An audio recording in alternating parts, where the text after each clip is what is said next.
नमस्कार साथियों, मैं सुनील स्वागत करता हूं आपका आपके अपने यूट्यूब चैनल ई मित्र कृषि हेल्पलाइन में।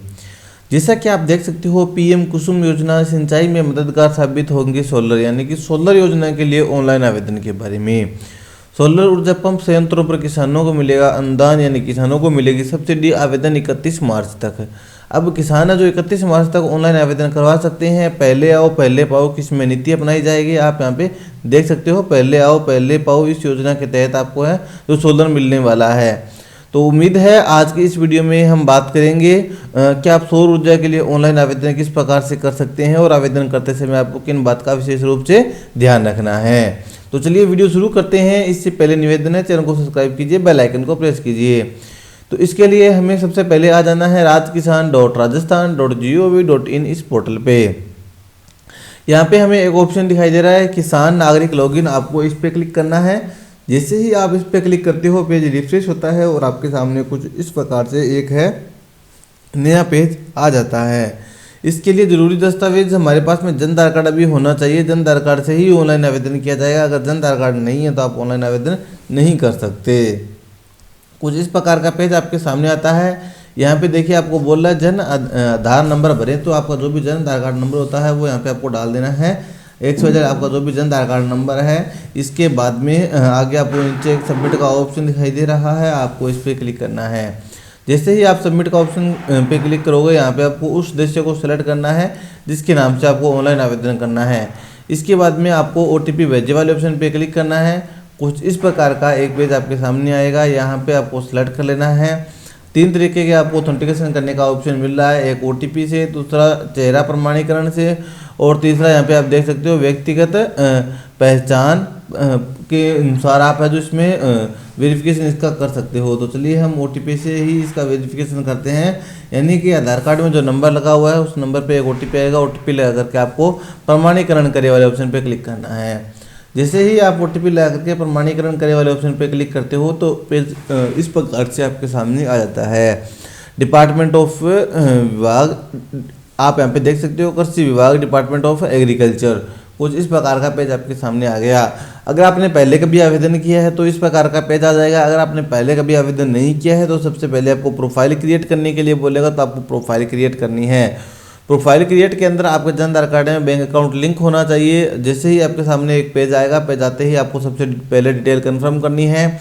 इसके बाद में आपको mobile number confirm mobile number करना है। इसके बाद आपको मोबाइल नंबर दोबारा से लगाना है। इसके बाद आपको आपकी बैंक डिटेल कंफर्म करनी है और फाइनल सबमिट कर देना है। जैसे ही आप फाइनल सबमिट कर दोगे, आपके सामने कुछ इस प्रकार का डैशबोर्ड सेम आ जाएगा।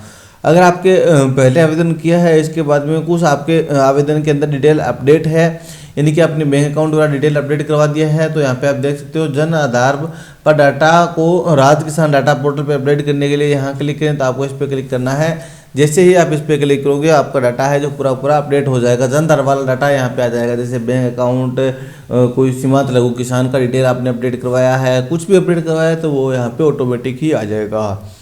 इसके बाद यहाँ पे आपको आवेदन कर, यहाँ पे आप देख सकते हो आवेदन के लिए क्लिक करें, आपको इस पर क्लिक करना है। सौर ऊर्जा का हमें ऑनलाइन आवेदन करना है। सौर ऊर्जा का ऑनलाइन आवेदन करते समय आपको किन किन बात का विशेष रूप से ध्यान रखना है, वो बात भी आज के इस वीडियो में हम करने वाले हैं। तो देखिए हमें यहाँ पे ऑप्शन मिल रहा है बागवानी सब्सिडी सेवाएं, आपको इस पर क्लिक करना है। जैसे ही आप बागवानी सब्सिडी सेवाएं पे क्लिक करते हो, पेज रिफ्रेश होता है और आपके सामने कुछ इस प्रकार से एक नया पेज आ जाता है। आप देख सकते हो आपके सामने आ जाएगा इस प्रकार से एक नया पेज। यहाँ पे आपको कुछ इस प्रकार का एक पेज देखने को मिलेगा। चलिए आप यहाँ पे इसे जैसे इसको थोड़ा सा नीचे स्क्रॉल करोगे तो हमें एक ऑप्शन मिल रहा है सोलर पंप सेट सब्सिडी, तो आपको इस पर क्लिक करना है। सोलर पंप सब्सिडी, आप जैसे ही इस पर क्लिक करोगे आपके सामने कुछ इस प्रकार से आ जाएगा। आप यहाँ पे देख सकते हो रीड द ऑल इंस्ट्रक्शन, आपको इंस्ट्रक्शन अच्छे से पढ़ लेने हैं कि इसमें क्या क्या कुछ रखा गया है। इसके बाद आपको नेक्स्ट वाले ऑप्शन पे क्लिक करना है। जैसे ही आप नेक्स्ट वाले ऑप्शन पे क्लिक करते हो, आपके सामने कुछ इस प्रकार का एक नया फॉर्म है जो खुल के आ जाएगा। यहाँ पे आपको एक पॉपअप दिखाई दे रहा है, आपको इसको कट कर देना है। कट करने के बाद में आप यहाँ पे देख सकते हो आपसे बोलता है कि new registration for solar pump set, solar pump set के लिए नया रजिस्ट्रेशन। इसके बाद में अगर आपका जन आधार कार्ड का एड्रेस और आपके खेत का एड्रेस सेम है तो यहाँ पे आपको यस कर देना है, अन्यथा आपको नो पे ही क्लिक रखना है। इसके बाद आपको राज्य सेलेक्ट करना है, इसके बाद जिला सेलेक्ट करना है, इसके बाद पंचायत समिति सेलेक्ट करनी है, इसके बाद आपको यहाँ पे आपका एड्रेस सेलेक्ट कर लेना है, जैसे आप ग्रामीण क्षेत्र में रहते हो या फिर शहरी क्षेत्र में रहते हो। उसके बाद ग्राम पंचायत, अगर आप अर्बन क्षेत्र करते हो तो आपको वार्ड नंबर पढ़ना पड़ता है। इसके बाद पिन कोड, इसके बाद आपका एडिशनल एड्रेस जैसे वार्ड नंबर, ये नियर बाई जो भी होता है वो डाल दीजिए।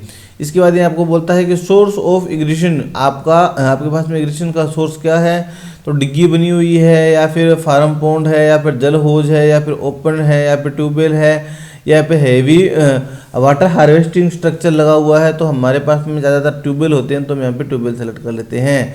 ये आपको बोलता है कि आपके पास में पानी का स्रोत क्या है, तो हमने यहाँ पे ट्यूबवेल सेलेक्ट कर लिया है। इसके बाद आपसे बोलता है कि ट्यूबवेल आपका कितना मीटर पे लगा हुआ है, तो हम यहाँ पे जितने मीटर भी आपका लगा हुआ है वो यहाँ पे आपको सेलेक्ट कर देना है। इसके बाद ये बोलता है कि इस इलेक्ट्रिसिटी कनेक्शन अवेलेबल, अगर आपके पास में इलेक्ट्रिसिटी कनेक्शन लगा हुआ है तो यस कीजिए, नहीं था नो कीजिए। अगर आपके पास में ऑलरेडी लगा हुआ है तो आप इसके लिए पात्र नहीं हो।